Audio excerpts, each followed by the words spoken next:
We are live. Let's get ready to podcast. Fire it up.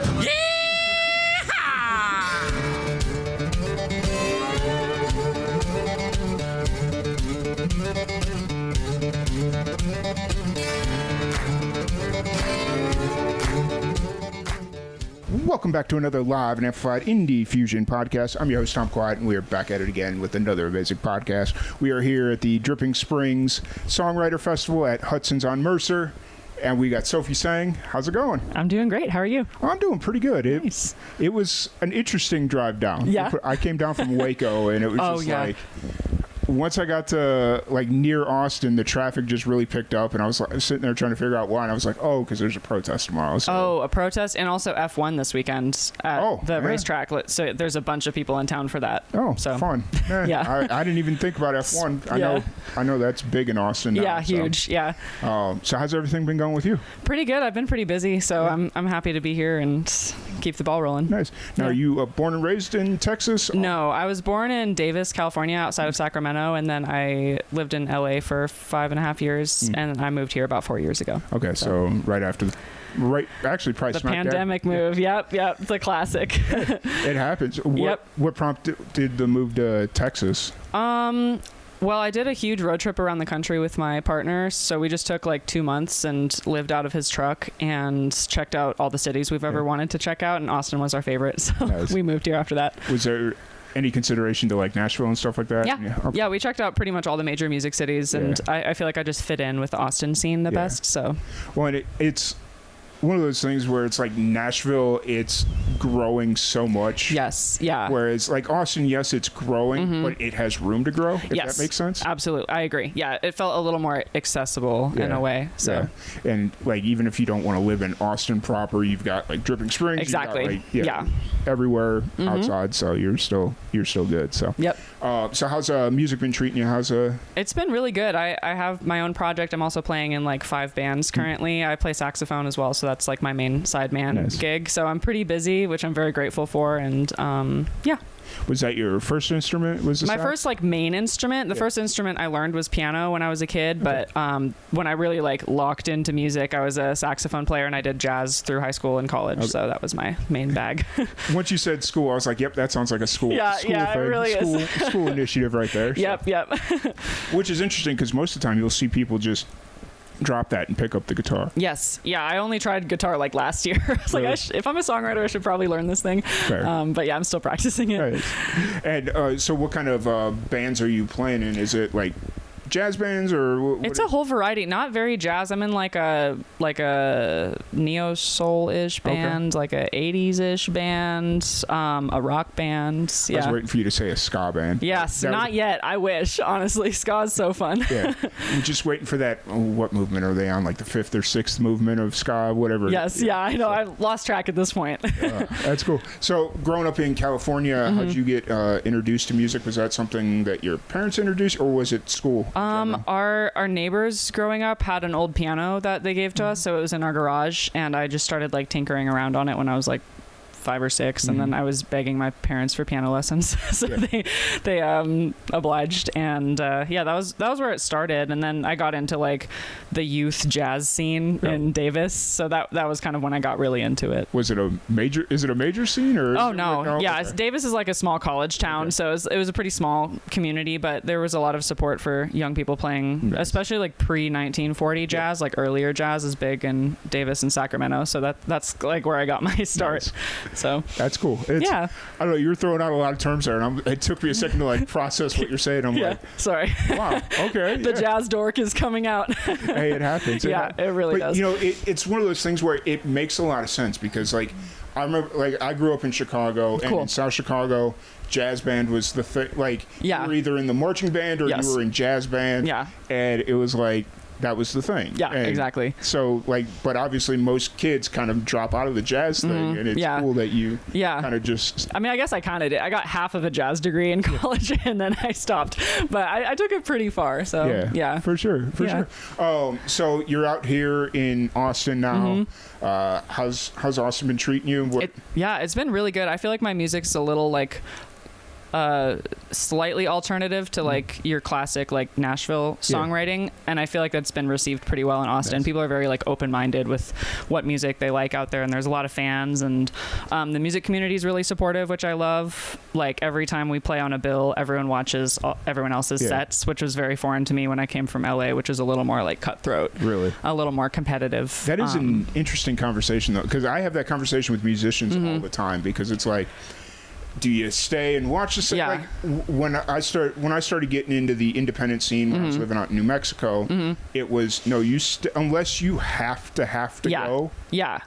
You stay and watch the entire. I feel like that's how it is in Austin. At least the bills I've been on, it's been very supportive. And like, if someone has to go, they're apologizing. And I always try and watch everyone else, especially if you're the band leader. Like, I feel like you should see everyone else. That, and then also if you're the headliner, you just kind of do your thing. Yeah, but for sure. Yeah, I don't know. It's cool that that's not just something that's getting lost in translation. Yeah, I feel like Austin is pretty like proud of that, like being like a fairly tight knit music community. Nice. At least in my experience. Yeah. So where are you kind of at creatively right now? Are you writing, recording, releasing? All of the above. Yeah, I've been doing a lot of recording this last month. I did a tour over the summer, and after that I was like, I need to take a break from playing out so much. So I'm pretty happy to be recording. I released a single last month, and I have another one coming out next month, and just like slowly rolling out an EP's worth of songs. So awesome. That's the current project. And is that for you, so like your personal project, or is that like some of the other stuff? Yeah, that's my project that I'm working. I'm also simultaneously recording with the other bands, but yeah. So for your project, how often are you performing? Usually a couple times a month. Okay. Anywhere from like once a month to 5 times a month on a busy one. But yeah, I'm trying to scale it back a little bit, honestly, so I could be more intentional about the shows, especially for the bigger shows. Yeah, especially when you're in Austin. Like, I mean, Austin, I'm sure you could go to like East Austin, like all different parts and play pretty like consistently. Yeah. But honestly, you probably need to be playing out a little bit more. For sure. Doing that sort of thing. Yeah, I agree. With like the birth of AI and all that stuff, I think the live shows are going to be the difference maker. I think so too. Yeah, that's also my take on AIs. I think live music's going to have a moment because it's very refreshing compared to what we're seeing online. I mean, it's interesting because live music's going to have its moment, and like this rise of I was talking to a guy just a few minutes ago before you came in. We were talking about like how the singer-songwriters like really having a moment right now with like Stephen Wilson Jr. and like all those guys, and it's like you marry that with like the reemergence of the live show or the re-emphasis on live shows. It's going to be really interesting in 2026. Yeah, I'm kind of excited about it. Like there's a lot to be scared about with the AI stuff, but I think in terms of being like a live performer, I think I'm kind of excited for people to start appreciating that even more. I mean, for me, I think AI, it's no different than the internet. Like everybody was afraid of the internet when it came out and all that stuff. And it's like the true talent's going to be the true talent, and AI ain't going to change that. Like, that's true. It's going to make some of like the more tedious stuff a little bit more interesting. Like if you want to map out a tour or whatever you want to do, like AI is going to make that super easy. But like the songwriting aspect, yes, AI can write songs. Yeah. Kind of. Yeah. Ish. Kind of. Yeah. But at the end of the day, AI cannot tell what you're thinking when you're sitting with somebody else right there writing a song. Exactly. Yeah.